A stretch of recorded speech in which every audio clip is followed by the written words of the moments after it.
우리는 히브리서라고 하면 먼저 생각하는 것은 11장에 등장하는 믿음장을 먼저 떠올리게 될 겁니다. 그만큼 히브리서는 이 세상을 살아가는 성도들에게 믿음에 대해서 강조하고 있습니다. 특히 믿음에 대해서 무엇을 강조하느냐? 믿음의 장이라고 말을 하는 그 11장 앞단락을 보면 이렇게 먼저 말해주고 있습니다. 10장 19절과 20절을 제가 읽어드리도록 하겠습니다.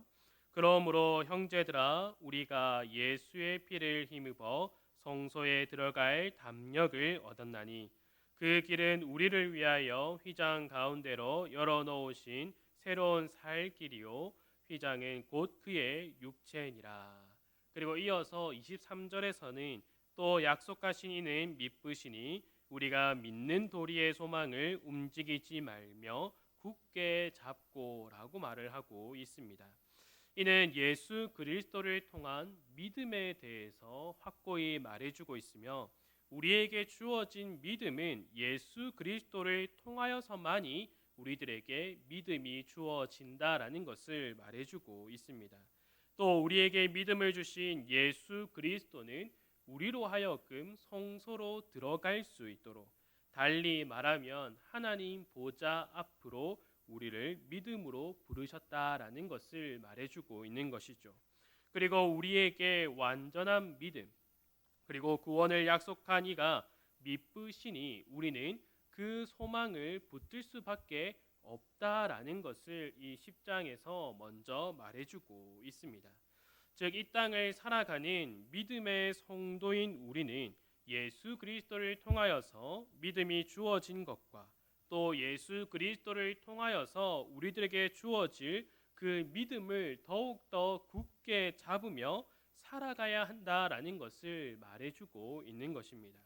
그리고 나서 11장에서 우리가 잘 알고 있는 믿음의 조상들에 대해서 이야기를 해주고 있는 것이죠. 그들이 어떠한 믿음으로써 살아갔는지 또한 그들이 처음 받았던 믿음 가운데서 연약한 모습을 보여주었지만 하나님께서는 그들을 붙드시고 또한 훈련시켜 주심을 통하여서 결국에는 그들이 믿음의 조상 또한 믿음의 선조라고 불릴 정도로 온전한 모습을 보여주었다라는 것을 말해주고 있습니다. 그리고 나서 히브리서 기자는 다시금 12장 1절과 2절을 통하여서 이렇게 말해주고 있습니다. 이러므로 우리에게 구름같이 둘러싼 허다한 증인들이 있으니 모든 무거운 것과 얽매이기 쉬운 죄를 벗어버리고 인내로써 우리 앞에 당한 경주를 하며 믿음의 주요 또 온전하게 하시는 이인 예수를 바라보자. 그는 그 앞에 있는 기쁨을 위하여 십자가를 참으사 부끄러움을 개의치 아니하시더니 하나님 보좌 우편에 앉으셨느니라라고 말해주고 있습니다. 다시금 우리에게 주어진 믿음이 예수 그리스도를 통하여서 주어졌음과 또한 우리에게 믿음을 주시기 위하여서 예수 그리스도는 십자가에 달려 죽으셨다라는 것을 다시금 말해주고 있습니다. 그리고 그의 십자가에서 이루신 승리로 인하여서 우리는 그 믿음을 더욱더 붙잡으며 살아갈 것을 말해주고 있는 것이죠. 이를 기반으로 하여서 히브리서의 주제인 믿음을 되돌아보면 히브리서에서 말하고 있는 믿음이란 그저 막연하고 모호한 것을 말하는 것이 아니라 이 세상을 살아가는 성도들에게 주어진 믿음 그리고 이 믿음을 굳게 의지하며 이 세상을 살아가야 함을 말해주고 있는 것을 우리가 확인할 수 있습니다. 조금 전에 읽었던 12장에서도 무엇을 말하고 있었습니까? 믿음의 주여 또 온전하게 하시는 이 예수를 바라보자. 그리고 우리 앞에 당한 경주를 힘써 달리자라고 말해주고 있습니다. 즉 히브리서에서 말하고 있는 믿음은 단지 우리로 하여금 구원을 얻기 위하여서 주어진 믿음뿐만 아니라 우리가 이 세상을 살아갈 때에도 그 믿음을 통하여서 살아가야 한다라는 것을 더욱더 분명하게 말해주고 있습니다. 그래서 우리는 이 히브리서를 읽을 때에 그저 두루뭉실한 믿음을 생각하는 것이 아니라 우리가 살아가고 있는 이 땅을 살아가고 있을 때에 그 믿음이 우리에게 어떻게 작용되는가를 생각하며 이 히브리서를 보아야 한다라는 겁니다. 자, 그러면 우리에게 적용해서 한번 살펴보도록 하겠습니다. 우리도 예수 그리스도를 통하여서 믿음을 얻은 자들입니다. 우리는 예수 그리스도를 통하여서 믿음을 얻은 자들이 되었습니다. 우리가 이 믿음을 처음 깨달았을 때에 우리에게 주어진 그 구원을 예수 그리스도를 통하여서 우리에게 구원이 주어졌다라는 것을 깨달았을 때에 어떠한 것을 경험하였습니까? 아마도 모두가 공통적으로 우리들에게 주어진 그 구원의 감격을 어떻게 설명할 수 있을까 정도로 기쁘고 놀라움으로 그 구원을 경험했을 겁니다. 그 감격을 가지고 우리가 가정으로 또 일터로 삶으로 돌아가면 어떤 생각을 하게 됩니까? 분명히 나는 조금 전에 구원의 감격으로 기쁨을 누리고 즐거움을 누렸는데 막상 내가 살아가는 현실 속에서는 그 구원이 힘을 쓰지 못한다라는 것을 경험하게 되는 것이죠. 그리고 그 구원의 감격을 잃어버리도록 수많은 일들이 우리의 삶 가운데서 생겨난다라는 겁니다. 제가 저번 달에 총회 주간으로 포돈교회에서 열린 다음 세대 포럼을 다녀왔었습니다. 그 포럼에서 중점적으로 말하는 것은 다음 세대의 위기였습니다. 우리 한번 주변을 한번 돌아보시겠습니까? 우리 오늘 금요일에 나오신 성도분들이 아마 자주 봤던 얼굴들일 겁니다. 그러면 우리가 이 지금 예배당에 무엇이 없다라는 것을 확인할 수 있습니까? 30대와 40대 그리고 50대가 없습니다. 그리고 다음 세대, 미래 세대라고 할 수 있는 청년들과 학생도 찾아볼 수가 없습니다. 그러나 이것이 우리 교회뿐만의 문제가 아니라 대부분의 한국 교회의 모습이 이와 같다라는 겁니다. 그러면 이 문제의 원인이 무엇이겠습니까?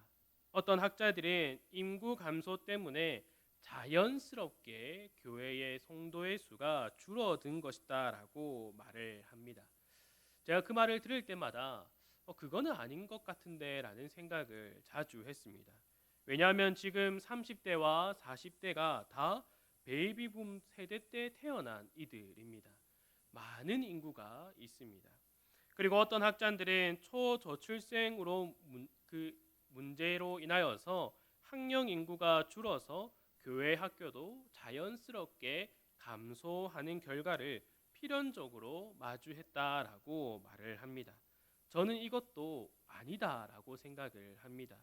오히려 지금의 모습이 정상이다라고 저는 생각을 합니다. 왜냐하면 이전까지 한국 교회는 교회 학교라는 그 이례적인 부흥을 경험했다라는 겁니다. 제가 막 사역을 시작할 때에 들은 이야기는 늘 깃발만 꽂으면 아이들이 몰려들었다라고 말을 합니다. 꽹가리만 치면 아이들이 몰렸고 먹을 것을 나눠준다고 하면 아이들이 늘 교회로 몰려들었다라고 이야기를 들었습니다. 그래서 제가 전도사 때 한번 해봤습니다. 학교 앞에 가서 깃발을 들고 흔들어 보았습니다. 아이들이 왔을까요? 안 옵니다. 먹을 것을 나눠줬습니다. 아이들이 따라올까요? 안 옵니다. 오히려 경찰이 출동합니다. 경찰이 출동해서 학교 앞에서는 이렇게 종교 행위를 해서는 안 된다라고 경고를 받았습니다. 그리고 한 번 더 만약에 오게 되면 이제는 경찰서에 가서 또 사건 조사를 받고 학교에는 일체 얼씬도 못하게 된다라고 제가 이야기를 들었습니다. 그래서 제가 어떻게 했겠습니까? 빠르게 포기를 했을까요? 뒷문으로 갔습니다. 뒷문으로 가서 전도지를 나눠주곤 했습니다. 지금의 시대가 많이 바뀌었다라는 것을 우리는 볼 수 있습니다. 그러나 이 시대가 바뀌었다라고 해서 문제가 아니다라는 거죠. 그러면 지금 교회 학교와 한국 교회의 가장 큰 문제가 무엇이겠습니까? 어느 순간부터 올데이 크리스천에서 원데이 크리스천, 즉 모든 날에서의 성도가 아니라 단 하루, 주일만 성도의 모습인 것이 바로 문제이다라는 겁니다. 그래서 여러 학자들은 교회 학교의 시스템을 바꿔야 한다라고 말을 합니다. 이제는 교회의 시스템을 바꿔서 조금 더 어떻게 하면 부응할 수 있을까? 여기에 초점을 두고 그에 맞춘 프로그램들을 교회가 운영을 해야 한다라고 말을 합니다. 또 시설을 보완하여서 많은 사람들이 모일 수 있는 곳으로 변화되어야 한다라고 말을 하기도 합니다. 그들의 주장도 일리가 있습니다. 왜냐하면 성공한 교회, 흔히 사회적으로 성공한 교회들, 대형 교회들에서 여러 시스템을 바꿨으며 또한 교회의 여러 시설들을 보완하였고 그러하여서 많은 사람들이 모였다라는 그 통계를 기반으로 하여서 그 학자들의 주장은 일리가 있어 보입니다. 그러나 오늘날 우리 교회를 비롯하여서 한국 교회에서 30대부터 50대까지의 성도를 주일 외에는 찾아볼 수 없고 학생들을 찾아보기 힘든 이유는 그들이 주일 예배당을 나가는 순간 믿음을 붙잡고 살아가기가 힘들기 때문입니다. 교회 밖을 나가서 이 예배당을 나가서는 그들의 삶의 현실에서 믿음을 붙들고 하나님만을 의지하며 살아가기가 더욱더 힘들다라는 겁니다. 교회와 신앙생활을 잊을 만큼 바쁘게 살아갑니다. 가족들이 아침에 등교하고 출근할 때의 모습을 보고 나서 저녁 10시가 넘어서 다 같이 만나게 됩니다. 각자 이리저리 치이고 돌아오니 무엇을 할 수 있겠습니까?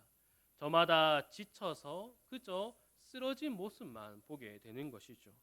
이러한 상황 속에서 교회에서 무조건적인 헌신을 강요하다 보니 또 어떤 일들이 일어나겠습니까? 자신의 입장에서 포기할 수 있는 것들을 먼저 포기하기 시작한다라는 겁니다. 직장을 포기할 수 있겠습니까? 그럴 수 없지요. 무엇을 포기하겠습니까? 교회 나가는 횟수를 포기하기 시작합니다. 수요기도회, 금요기도회를 하나하나씩 멀리하기도 하며 그러다가 기도의 자리, 또 성도들 간의 모임의 자리를 더욱더 피하기 시작합니다. 그러다가 주일 오후 예배도 피하기 시작하고 주일 오전 예배만 드렸음에 만족하는 삶으로서 변화된다라는 것이죠. 심지어 그러고 나서 더욱더 교회와 멀어지는 모습들이 오늘날 나오고 있다라는 겁니다.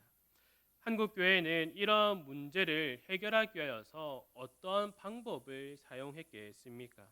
점점 줄어가는 출석 수를 보고 그 수를 붙잡기 위해서 여러 가지 프로그램을 만들기 시작했습니다. 더 새롭고 더 흥미를 자극하는 프로그램을 만들었고 심지어 예배와 기도의 분위기를 조성하여서 드리기 시작했다라는 거죠. 이러한 것으로 출석 수는 지켜냈습니다. 그러나 무엇을 놓치고 있었겠습니까? 교회 안에서의 예배, 기도회, 그리고 프로그램을 벗어나면 이전과 여전히 동일하다라는 겁니다. 자기가 그 프로그램에 열심히 참석을 하고 교회는 계속해서 출석수를 지키고 부응한다라고 말을 하고 또한 그 분위기가 좋아졌다라고 말을 하지만 정작 성도들이 이 세상을 살아갈 때에 그 믿음으로서 살아가는 것이 아니라 여전히 세상 사람들과 동일한 방식으로 동일한 가치관으로서 살아가는 문제가 여전히 남아 있다라는 것입니다. 교회는 우리 한국 교회는 성도로 하여금 살아가야 하는 세상에서 믿음을 가지고 그 믿음을 붙들고 살아갈 수 있도록 하는 것을 놓쳐버렸다라는 것이 오늘 한국 교회의 가장 큰 문제라고 생각을 합니다. 오늘 히브리서 기자가 2장 1절에서 무엇을 말해 주었습니까?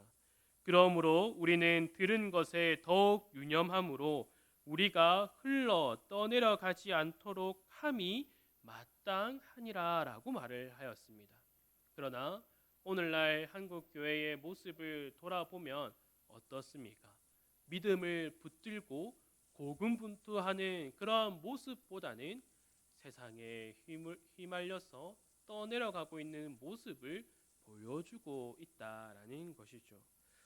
히브리 기자가 2장 1절에서 말을 하고 있는 우리는 들은 것, 여기서 말하는 들은 것이 무엇입니까? 1장에서 말을 하고 있는 하나님께서 구약의 선지자들을 통하여서 말씀하여 주신 약속, 우리들에게 있는 죄를 용서하기 위하여서 주신 그 약속, 바로 그 약속의 결과로서 오신 예수 그리스도를 말해주고 있습니다. 하나님께서 천사 중에 한 명을 골라서 너는 이제 내 아들이다라고 말씀하지 않으셨다라고 말을 합니다. 하나님께서는 창세전에 함께 하셨던 그 말씀이 육신을 입고 이 땅에 오심을 통하여서 우리의 죄를 용서하여 주셨으며 또한 그로 인하여서 우리는 믿음을 얻게 되었다라는 것을 더욱더 분명하게 말해주고 있습니다. 그리고 우리들에게 주어진 믿음은 우리들에게 주어진 삶을 온전케 살아갈 수 있는 것으로 작용한다라는 것을 1장에서 말을 해주고 있는 것이죠. 그리고 나서 무엇을 또 고백하고 있습니까? 하나님께서는 그 예수 그리스도를 바로 만유의 상속자로 세워주셨다라는 것을 말해주고 있습니다. 만유의 상속자로 세우셨기 때문에 우리는 예수 그리스도의 것이 되었고 우리의 존재만이 그저 예수 그리스도의 것이 된 것이 아니라 우리의 삶 자체, 우리가 살아가는 모든 것이 바로 예수 그리스도의 것이 되었다라는 것을 말해주고 있습니다. 우리의 주가 되신 예수님께서는 또 어떠한 말씀을 우리에게 해 주셨습니까? 내가 곧 길이요 진리요 생명이니 나로 말미암지 않고는 아버지께로 올 자가 없느니라라고 말씀하셨습니다. 이는 단지 구원에 있어서만 말을 하고 있는 것이 아니라 예수님께서 우리의 길이 되어 주시고 예수님이 우리의 삶에서 늘 추구하고 구해야 되는 진리 그 자체가 되셨으며 예수님을 통하여서 생명을 누리며 살아가야 한다라는 것을 우리에게 예수님께서 말씀해 주고 있는 것입니다. 만유의 상속자로 세워진 예수 그리스도 안에서 살아가는 우리도 만유의 상속자로서 하나님을 아버지라 부르는 자들이 되었습니다. 이것이 구원받은 성도 우리입니다. 그래서 우리는 이미 가장 큰 복을 받은 자들입니다. 그러나 우리가 이 세상을 살아갈 때에 무엇을 놓치고 살아갑니까? 이렇게 큰 복을 받았음에도 불구하고 다른 것들을 먼저 찾는 것이 큰 문제라는 겁니다. 그저 우리 앞에 놓인 여러 가지 상황 속에서 우리가 생각했을 때에 복이다라고 생각하는 것들을 더 붙잡는다라는 겁니다. 세상이 말하는 성공, 세상이 말하는 좋은 직장, 세상이 말하는 좋은 학교, 세상이 말하는 성공한 삶, 세상이 말하는 안전한 노후를 생각하면서 그것이 우리에게 주어졌을 때가 복이다라고만 생각하고 그것을 향하여서 달려간다라는 것입니다. 어느 순간 교회 안에서도 이것만이 복이다라고만 강조하게 되었다라는 겁니다. 그러나 히브리서 기자가 오늘 우리에게 말해주고 있는 것이 무엇입니까? 예수 그리스도가 우리의 복이요, 예수 그리스도로 주어진 그 믿음으로써 하나님을 아버지라 부르는 우리가 예수 그리스도의 것이 되어서 그와 같이 만유의 상속자로서 하나님을 아버지라 부르는 것이 우리들에게 주어진 복이다라는 사실을 거듭해서 강조하고 있는 것이죠. 이러한 복을 받은 우리 성도는 이 세상을 살아갈 때에도 우리들에게 주어진 그 예수 그리스도만을 의지하며 살아가야 한다라는 것을 더욱더 우리에게 알려주고 있다라는 겁니다. 그래서 이 히브리서를 받고 있는 제1차적인 성도는 바로 핍박 가운데서 그 핍박을 이기지 못하고 예수 그리스도를 믿는 것을 포기하고 그 세상에 순응하며 살아가려고 하는 그 성도들에게 주어진 편지입니다. 핍박 가운데서 예수 그리스도를 포기하지 말라. 세상 가운데 살아갈 때에 세상이 말하는 복과 세상이 말하는 성공과 예수 그리스도를 바꾸어 살지 말라라는 것이죠.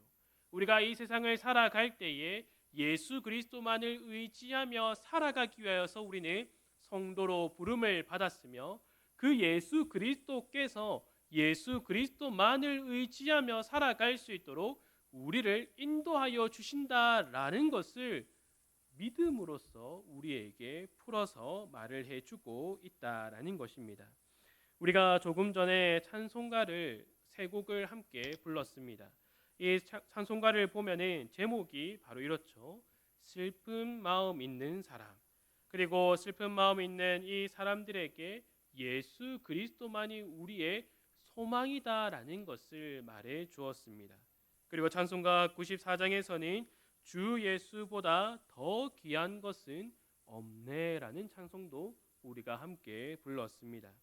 특별히 이 주 예수보다 더 귀한 것은 없네 이 찬송가의 가사를 보면 이 세상 부귀와 바꿀 수 없다라고 말을 합니다. 또한 세상 명예와 바꿀 수 없으며 세상 행복과 바꿀 수 없다라고 고백을 하였습니다. 그러면 주 안의 사랑하는 성도 여러분 어떻습니까? 정말로 세상 부귀와 예수 그리스도를 바꿀 수 없습니까?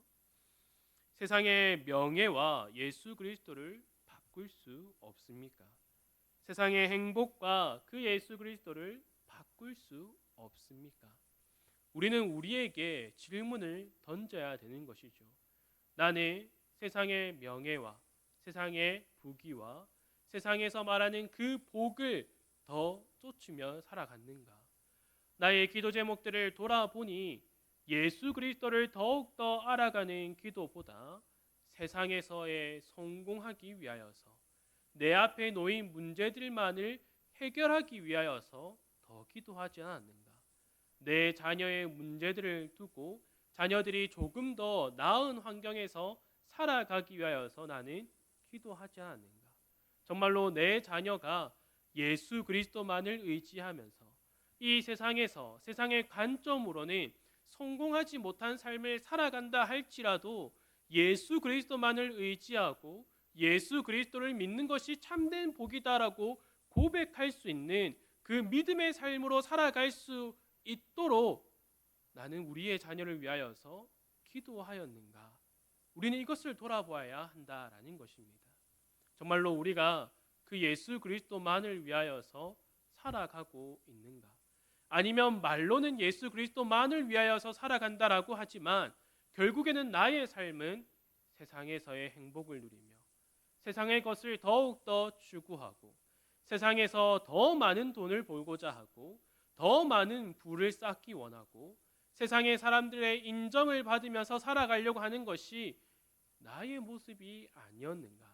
나도 모르게 세상에 휩쓸려 살아간 것이 아닌가라는 것들을 우리는 돌아보아야 한다라는 것입니다. 한국 교회는 이러한 것에 휩쓸려 넘어지기 시작했습니다. 오래 전부터 하나님의 말씀을 의지하는 것보다 하나님의 말씀이다라고 말을 해놓고서는 세상의 성공을 쫓아가는 모습을 더 많이 보여주고 있습니다. 오늘날 교회의 다음 세대라고 말하는 30대, 40대, 50대 그리고 미래 세대인 우리 교회 학교가 힘을 쓰지 못하는 이유가 우리가 이 한국 교회가 세상에서 어떻게 믿음을 잘 간직하며 살아가는가? 세상에서 우리가 어떻게 하면 하나님을 더 의지하며 살아갈 수 있는가? 이 세상을 살아갈 때에 어떻게 하면 하나님의 영광을 위하여서 살아갈 수 있는가? 아주 사소한 일이라도 하나님의 영광을 위하여서 살아가기 위하여서는 우리가 어떻게 해야 하는가에 대해서 말을 하지 않았기 때문입니다. 주 안의 사랑하는 성도 여러분, 우리의 다음 세대들 그리고 미래 세대들을 위하여서 더욱더 기도해 주시기를 바랍니다. 그리고 그 세대들이 정말로 이 세상에서 이리 치이고 저리 치이며 살아가지만서도 하나님만을 의지할 수 있도록, 그 어떠한 상황 속에서도 하나님만을 의지하며 살아갈 수 있도록, 나의 소망은 오직 예수 그리스도밖에 없다라고 고백할 수 있도록 그들의 믿음을 위하여서 더욱더 기도하는 우리 모든 성도들이 되기를 간절히 소망합니다. 함께 기도하도록 하겠습니다.